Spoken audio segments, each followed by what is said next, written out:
रहे सर्वत्र एक समान, पर निज भक्तों के लिए छोटा है भगवान। भगवान अपने भक्तों के लिए सबसे छोटे बन जाते हैं और जैसा वो चाहता है भगवान वैसे खेलते हैं। भक्त तीन प्रकार के होते हैं, एक होते सकाम, एक होते निष्काम और एक होते प्रेमी। सकाम भक्त जो भगवान की आराधना लौकिक पारलौकिक भोगों की प्राप्ति के लिए करते हैं। ज्यादा मिठास नहीं इसमें मिठास नहीं होती सकाम भक्ति में। बड़ा कड़ुआपन लगता है जब वृंदावन की भूमि से देखे। अपने बेटे को जब भोजन पवाते हो तब क्या कामना होती तुम्हारे अंदर? बेटा पाले और स्वस्थ रहे। लेकिन जब भगवान को भोग लगाने के पहले ही सोचते हो हे बिहारी जो अगर ये काम मेरा बन गया तो तुम्हें भोग लगा देंगे। अखिल कोटि ब्रह्मांड के स्वामी तुम्हारे भोग के भूखे बैठे हैं। सौभाग्य है कि तुम्हारा भोग लगाने का भाव आ रहा है। अपने बेटे जैसे प्रभु को नहीं पवा सकते क्या? कोई भी माँ अपने बेटे को पवाती है, उससे पूछो तुम्हारी क्या कामना है? ए पागल हो, मेरा बेटा कामना क्या है? वो अच्छे से दूध पी ले, खा पी ले और खेले, यही वो खाए, उसका घर है, मेरा बेटा है। क्या भगवान के द्वारा दी हुई सारी सामग्री तुम्हारे पास नहीं? क्या तुम श्री भगवान के अंश नहीं हो? क्या अपने प्रीतम प्रभु को ऐसे भोग लगाया जाता है, तय करके भोग लगाया जाता है? क्या आप अपने बेटे को, अपने पति को, अपने प्रियजनों को, अपने संबंधियों को ऐसा ही भोग लगाते हो? कोई कामना नहीं होती और दुलार करके परोस परोस के पवाते हो कि जितना अधिक पाले मेरा बेटा अच्छा है। तो मेरे प्रभु तो सकामता में मिठास नहीं होती, एक लेन देन का व्यापार होता है, उसको प्रभु से कोई प्रियता नहीं होती, इसलिए खास कोई बात नहीं है। बस इतना ही भगवान की महिमा है कि वो इनको भी उदार कह रहे हैं कि जो अर्थार्थी आर्त है, जिज्ञासु है, ज्ञानी है, उसमें आर्त और अर्थार्थी भी उदार ही है, क्योंकि वो मेरे से मांग रहे हो। वो भगवान की उदारता है।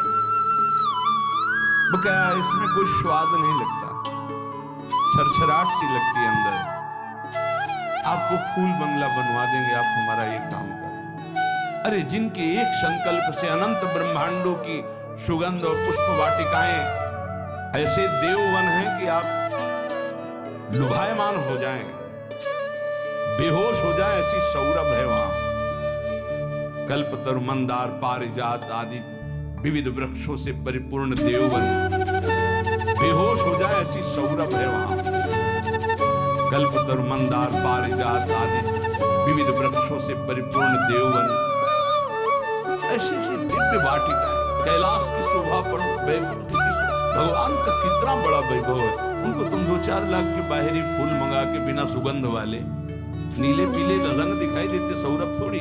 भगवान उससे प्रसन्न।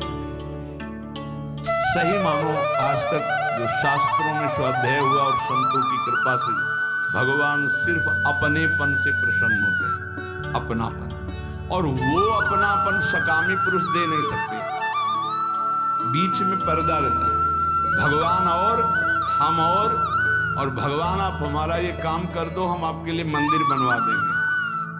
हाँ, ऊसर में बैठे हैं, तुम मंदिर नहीं बनवाओगे तो अभी, अरे भाई अनंत ब्रह्मांडों का सृजन केवल एक पलक झपकने में हो गया जिनके, भ्रकुटी विलास सृष्टि लय हो गई। कैसा अपने बेटे के लिए घर कैसे बनवाते हो?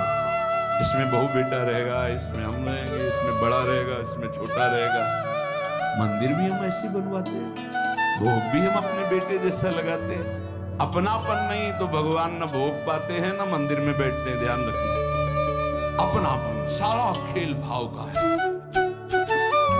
लाला बाबू की जब श्याम सुंदर चंद्रमा ठाकुर जी विराजमान हुए तो मंत्रों के द्वारा प्राण प्रतिष्ठा हुई।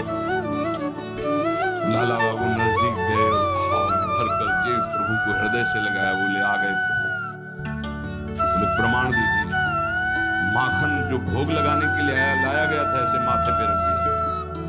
जब तक शरीर में गर्मी नहीं होगी तो माखन कैसे, पूरा माखन पिघल करके बह गया। बोले प्रभु आज भाव। प्रभु कहाँ थे? भाव। यहाँ भाव किया, भाव मेरे प्राणनाथ, मेरे जीवन धन। सकाम भाव में बहुत कड़वाहट है, वृंदावन की भूमि से देखने पर बहुत कड़वाहट है, वो कोई खास बात नहीं है। अरे भगवान के आंसू निकल आए महाराज। जब करदम जी ने 10,000 वर्ष तपस्या की और श्री भगवान प्रकट हुए, भगवान ने कहा मैं तुम्हारी तपस्या से बहुत प्रभावित हूं, वरम ब्रूहि, वरदान मांगो। उनका पत्नी चाहिए, तो आंसू निकल पड़े कि मेरी प्राप्ति, मेरे दर्शन का फल। उसी से बिंदु सरोवर बना, भागवत में वर्णन। तब अपनी तरफ से करुणा वरुणालय प्रभु ने कहा कि मैं तुम्हारा पुत्र होकर आऊंगा, और कपिल भगवान के रूप में आए और उपदेश करके परम कल्याण किया करदम जी।